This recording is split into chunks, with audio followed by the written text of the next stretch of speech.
Hello, everyone, and welcome to the Sedona International Film Festival. I'm your host, Carol Kahn. We are coming to you live from Yavapai College. Yavapai College is one of our sponsors, along with Northern Arizona Healthcare, the Kling Family Foundation, BMO Bank, Goldenstein Gallery, and the City of Sedona. We'd also like to thank our hoteliers, restaurateurs, and all of our volunteers who have participated in this year's festival. We are truly grateful for your participation. And so joining me now are the filmmakers from the film Karen Carpenter, Starving for Perfection. I would like to introduce to you Andy, John, and Randy from the film. Welcome. Thank you. Thank you. Great to be here. Thank you. Yeah, and so last night was actually the filming of the screening of the film, and also Q&A and audience participation, and it was really amazing. Yeah. And John, why are you laughing? No, it was the perfect festival experience. It's one of Yes. the reasons I suggested this film for Sedona, because I know this audience would love the film. I knew Patrick would love the film anyway, but I wanted them to have a big festival experience, and last night was it. Well, you know, I'm going to say there was definitely a moment that was completely unexpected, and that was when an audience member decided that they wanted to play Close to You, and mic'd it up to his phone, and then the whole audience sang, and with our phones, everybody is like... Waved their phones with Yeah. the lights on them. And you filmed that. I did. I'm sure we'll be able to use it sometime in the future. Awesome. I've been to many festivals and never seen that level of audience participation, so Yeah. it's very exciting. It is. We have great audiences. I love our audiences. Yeah. They're always like high level, asking amazing questions Yeah. and doing things like that. I didn't even expect that. Well, Patrick is a very good host. He asks the right questions. He works the audience, which is really important. And, you know, that's sort of how it works. And there's amazing people last night. This one woman, when she was watching, she found some outfit that her mom had created that Karen was wearing. Her mom was the designer. Yeah. What? And she Get saw it out. in one of the photographs. So we're going to get in touch so that she can get a photo of Karen in the outfit. Oh my goodness. Another guy came up to us, and he was bachelor number 3 when Karen was on the dating game in 1970. It was a promotional thing for the Carpenters when they were just taking off. Close to You had barely even been released. And he was bachelor number 3 on that TV show. Oh, that is great. You never know who you're going to meet at these Right. things. I know. And then someone threw out a little tidbit that I guess her ex-husband is here or something. I know, Well, crazy, he right? lives here. I don't think it was in the audience. But No. Yeah, he's a Sedona resident, I believe. Yeah. So, Randy, tell me, I know this has been like almost a lifelong project for you almost, following Karen's history and documenting everything. What has it been like for you? I think the most exciting part of it has been to meet these fans all around the world, these other people who get it and love the music and have really rallied behind me in all of these different projects that I've done. And it started back in 1989 with the TV movie about Karen and me seeing that and becoming interested and starting to research, and that grew into the book that came out in 2010, and the book grew into this documentary that we've been working on for nearly 4 years. And, you know, I asked you last night this question, but I didn't really, I know we have short time on a red carpet, but Frankie Chavez was part of in the audience and also the discussion. I've also talked to Frankie and love him, and Frankie was he's a drummer and also taught Karen in high school how to play the drums. And one of the things that Frankie had said to me while we were doing our interview, he talked about you specifically with the book and also with the documentary. And he said when you came up to him to talk to him, he said to you, "I will talk to you only if you get the facts right." I had several people that I encountered, you know, when I was working on the book that said, "What's the story you're going to tell?" Because before I tell you my story, I want to make sure that it's not going to be the same story that's been told over and over, and you know, authorized by the family and kind of. Before now, Karen's story was more of a press release of who the Carpenters were to the world versus who Karen was as an individual and as an artist. And I think that we've been able to, especially with the documentary now, to tap into who she was, what made her tick, and why she was so special. So in actually bringing out the real truth. Yes. Yeah. So in doing that, though, I mean, because even as a journalist and writing that story, or an author writing that story, there's going to be the crossroads, right? Do I tell the story? Is the family going to be mad at me? What am I like? And you have this conflict going on, and making sure that it is your responsibility to tell the story accurately. So did you have any like setbacks or anything that kind of I absolutely had that conflict that you're talking about, because I started all this as a fan, and people don't want to necessarily read, the general public doesn't want to just read a gushing fan appreciation kind of book. They want to know that it's the real story and that there's some grit to it. And there was a point in my research, I can almost pinpoint when it was, that I kind of took off my fan hat and said, if I'm going to do this right, I've got to stop trying to, get Richard Carpenter's participation or his blessing or whatever, because I knew that the story that was emerging from other people was not going to mesh with that. And speaking with Barry Morrow, a man who wrote the screenplay for the TV movie of the Karen Carpenter story, he told me about going to the Carpenter's house and meeting their mother for the first time.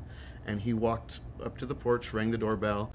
Their housekeeper answered the door, and Agnes, the mother, pushed her aside to say, "I want you to know I did not kill my daughter."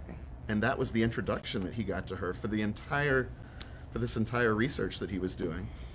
And I knew when he told me that, if I'm going to put that in my book, this is turning a corner. Like, I'm not just going to be a gushing fan writing a love letter to Karen.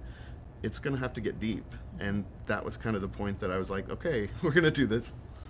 Yeah, and I think what's fascinating is, just like you said, you have fans coming up to you, telling you that they've met her, their participation, the clothes that they're wearing, whatever it is, right? And so your book is already out. It's been out since 2010. The film is out now, and or being distributed. And, so in that amount of time and what has transpired from that time, what things can you tell us that maybe you found out even afterwards that were enlightening to you?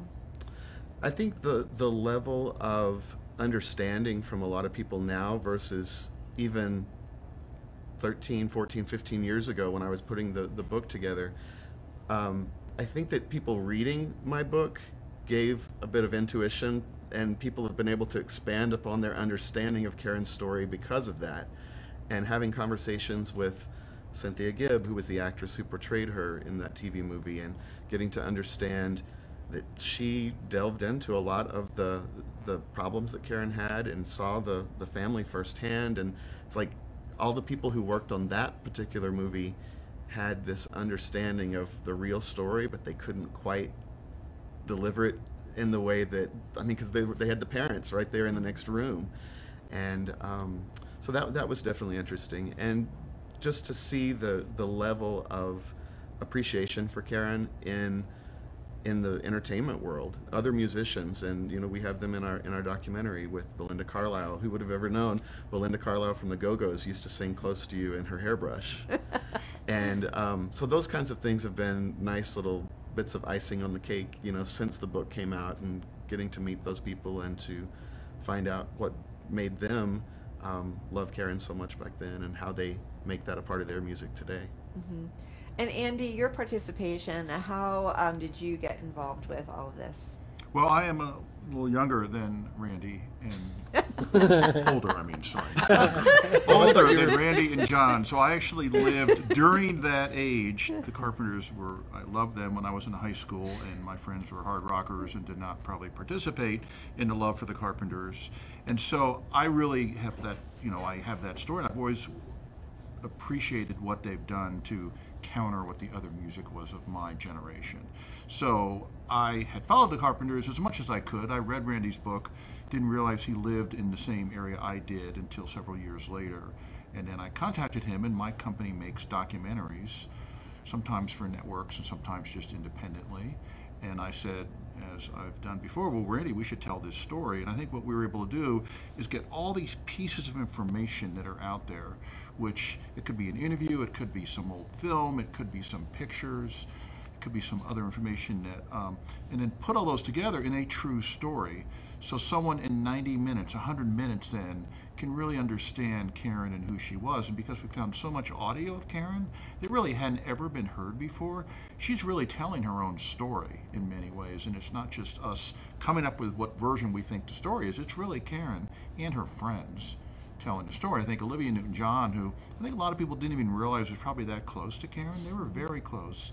She told us things that I'm sure she's never said before. And this is about a year and a half before she died.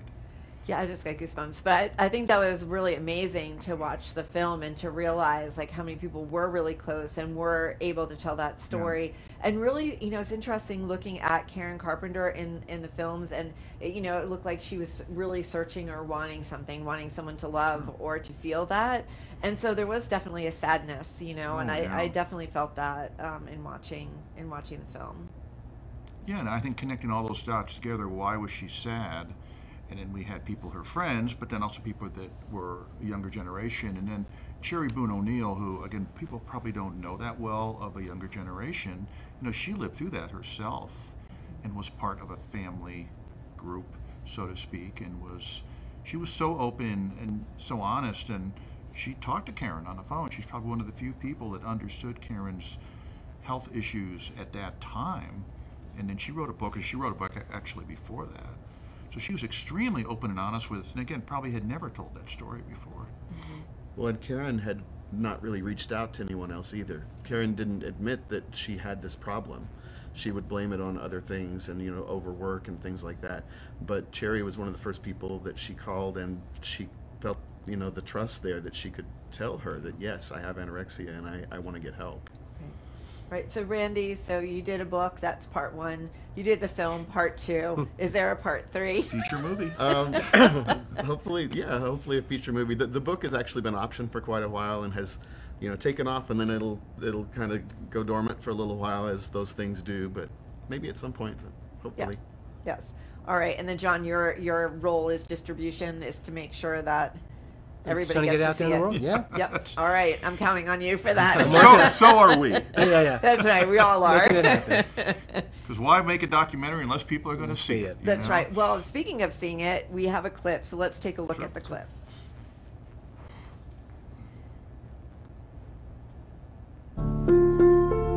Karen's voice is one of those voices that just goes right to your soul. It's arguably the most beautiful voice that anybody will ever hear. And that voice, that voice. Perfection is just about impossible, but that's always in my mind, you know. There was a very loving, happy part to her, and then there was a kind of a darkness there. There's no way to be able to handle that kind of success. There's something about her that she didn't like about herself. I had no idea that I could do a blasted thing. She definitely battled her self-image. She never had a successful romantic relationship. Love is something that I think everybody in this world has to have, and without it, you're not worth anything. She was a very sensitive human being, and she was incredibly injured. No one really knew a lot about anorexia back then. It wasn't something that was really talked about. When I got sick, it scared the hell out of me, man. I said, whoa, down to the old 89 pounds there. My God, Karen, what did you do to yourself? You don't really know when you step over that line. How were you born with that kind of talent, that extraordinary genius talent, and then sabotage yourself? Maybe she never wanted fame. Perfection is a battle you'll never win. You can have fame and the most beautiful voice in the world and still feel a hell inside. I don't think Karen Carpenter's true story has really been told. You can't stop. The only way you can stop is die. We've only just begun to live.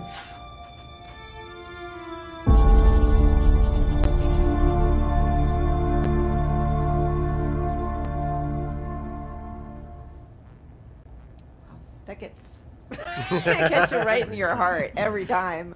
It's amazing. I just want to thank you for bringing that. And I promise, Randy, he has an amazing voice. He's a music teacher, but I'm not going to make him sing.